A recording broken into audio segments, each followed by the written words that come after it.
Hello and welcome to this video about Insights for ArcGIS. Insights for ArcGIS is an analytics workbench that allows you to perform iterative and exploratory data analysis. You can answer questions with ArcGIS, Excel spreadsheet, and other third-party databases. Insights for ArcGIS can be accessed through ArcGIS Online or through your enterprise portal. There are slight differences between them though. For example, Insights for ArcGIS in ArcGIS Online cannot connect to third-party databases. Now, before we go any further, let's look at the data we'll be using for this tutorial. On Open Data Portal for Montgomery County, if you search for commercial permit,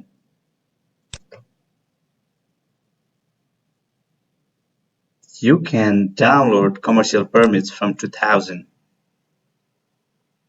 We'll be using data from 2010 and onward. And the reason we're using this data is because one, this data is freely available on internet, and two, this data is widely used by Esri's help document and tutorials. If you want to export the data, you can go to Export tab and download it as CSV or CSV for Excel. But I will also include the clean version of the same data below this video or wherever you are accessing this video from. Now, if you're using ArcGIS Online, you can access Insights by going to the More Option tab here and then going to Insights. This brings you to the Welcome page. Let's go to Workbooks and create a new workbook.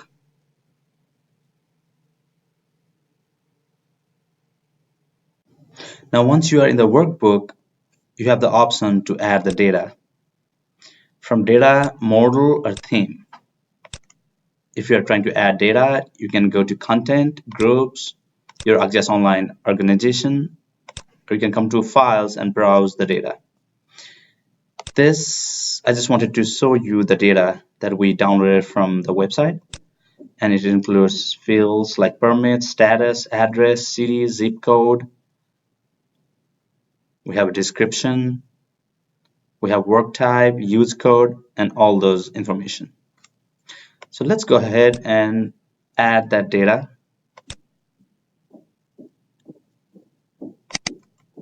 Onto the Insights, and it's going to take a few seconds for the data to load.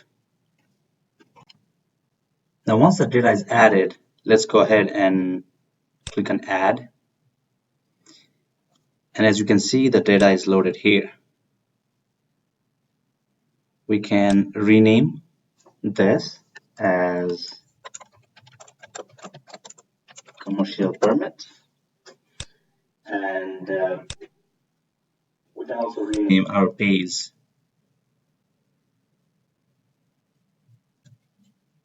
right here. And because we are going to explore data, that's the name of our page.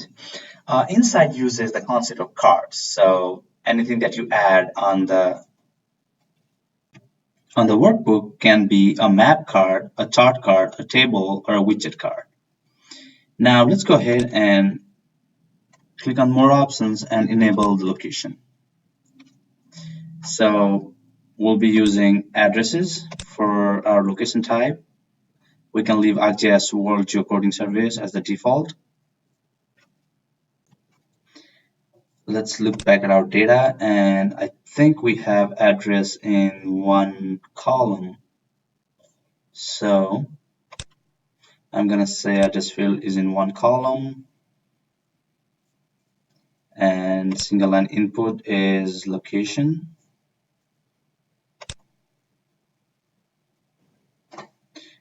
And that's because we have location right here. So we are using one column as location, and we want to repeat identical feature. So if you check repeat identical feature, what it's going to do is, even if there are more than one feature in the same location, it's going to display them on the map.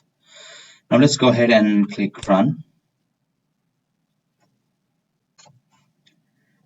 Now, once the data is loaded, we have geocoded our location information. Now let's drag this onto a map card on the workbook. And just like that, we have all these locations mapped on the map card. Now you can expand the map card as you wish. You can click on more info and flip the card. And also you can rename the card.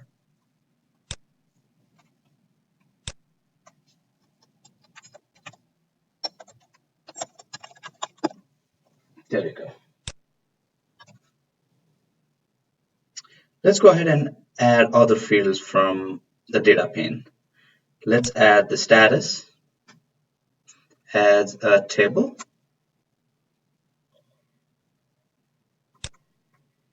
You can sort the information from here,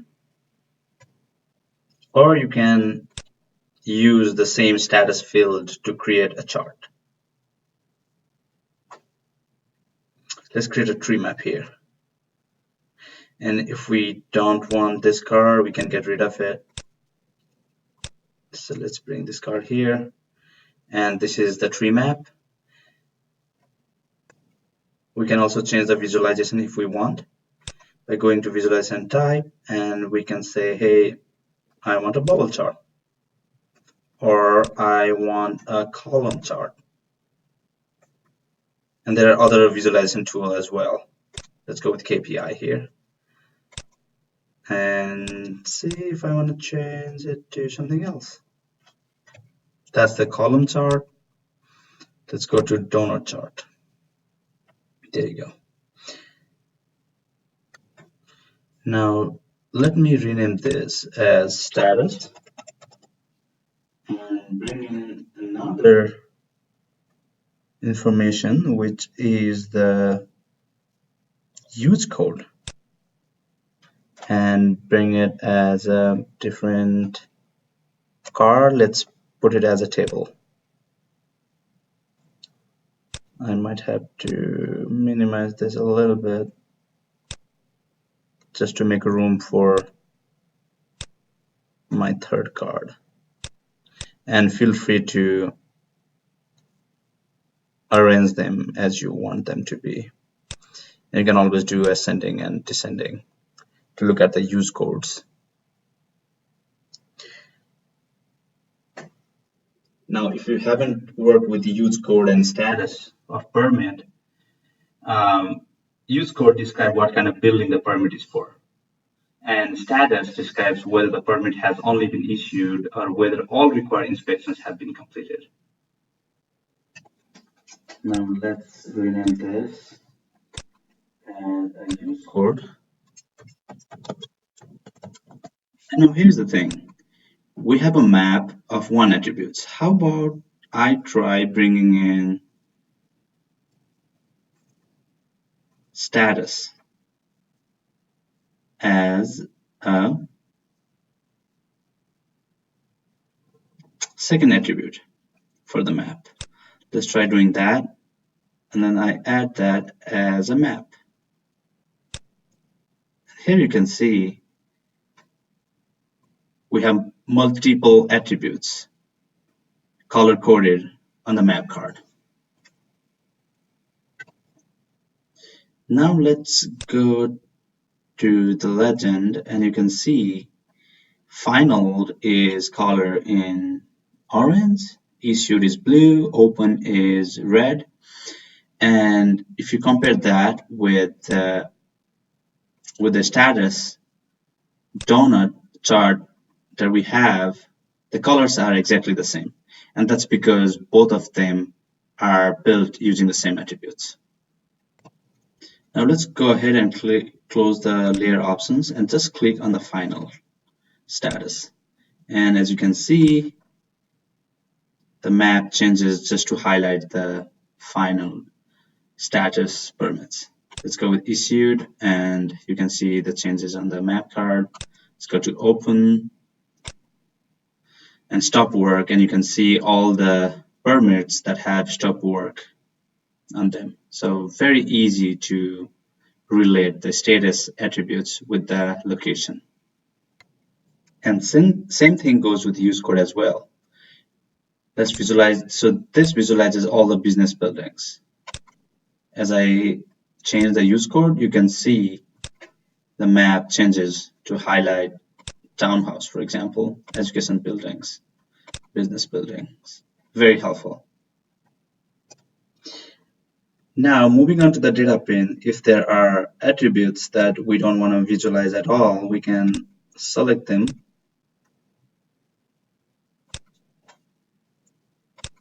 and we can go here and we can say, hey, hide the selected fields because we don't want to use them. We can also change the field name to have a better understanding. Let's get rid of the underscore here, and any fields that you think would need a name change, you can do that.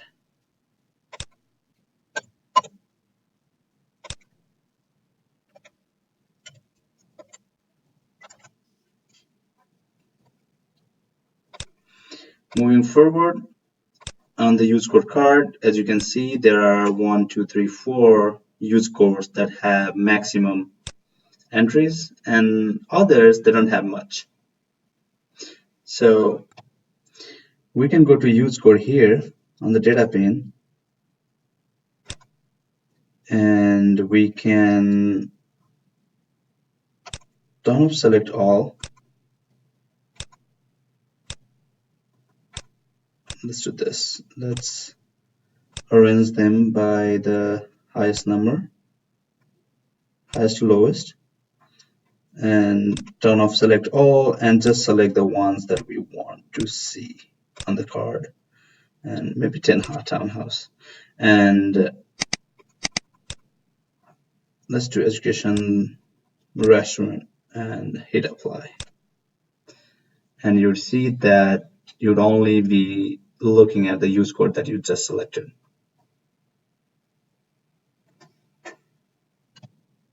Now we understand that permit shows how the growth is happening in the city.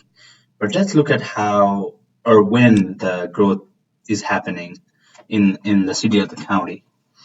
Our data pane also includes information like added date. So let's go ahead and drag the year in a chart card. We could do the same thing for quarter. We could do the same thing for month and week. So this means that there were no permit issued on Sunday and Saturday, which is very logical. And amongst the days of the week, Wednesday and Thursday are particularly busy. Here, as you can see, there were very few permits issued in 2017. Maybe because we don't have data from 2017. There were a few in 2010, but 2014, 2011, 2016, those were the years when the permits were issued, the maximum. We can also visualize a time series graph of the permit added date. Now, because my workbook is really getting busy, let me delete some of the card that I might not use.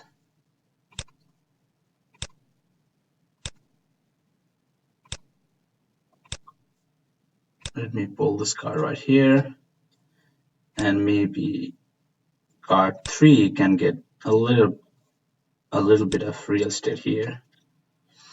And you can see that the pattern starts to emerge when we look at the time series. And remember, we were able to create time series from added data add a date and not from year and month, because Insight is smart enough to suggest us the visualization as per the data attributes that we are working with. Now, over to this card, you can see there's a spike in the permit issued in 2011, and then again it went down, and then there's some spike in 2015. So the questions to ask here is, why is there a huge spike in 2011? Um,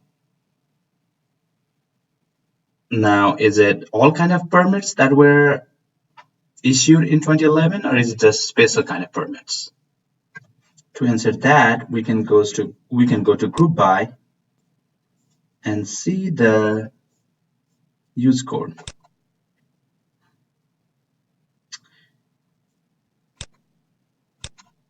And now, if we go to legend, it tells us that multifamily dwelling, which is brown here, were issued in a large amount in between 2011 and 2012. And yellow, for example, business building, did not see any spike. So very easy to visualize the insight inside the data. Now back in our map card,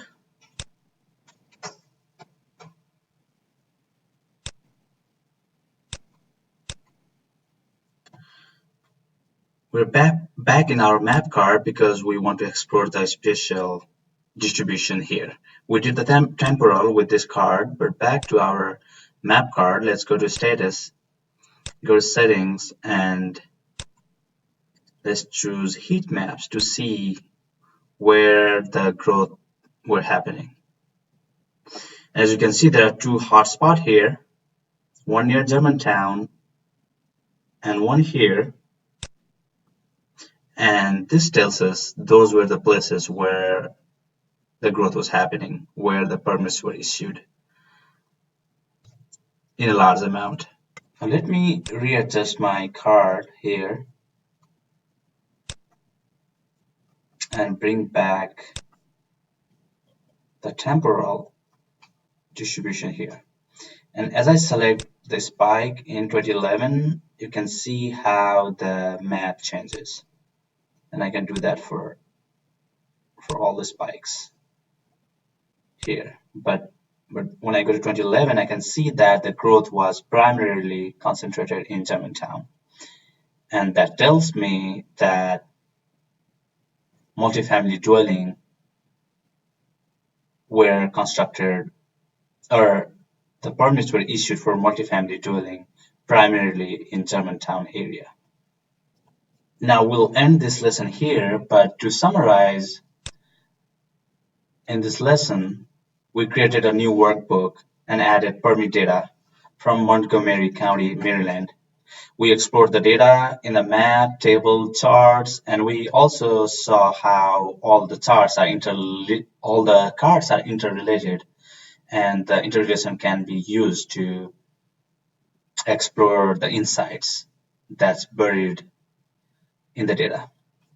And as a last note, we can also look at the analysis view of the workbook of everything that we did in this lesson. And that gives us a clear picture of all the analysis that we did. So we'll leave this lesson here and we'll catch up in the next video. Thanks so much for watching.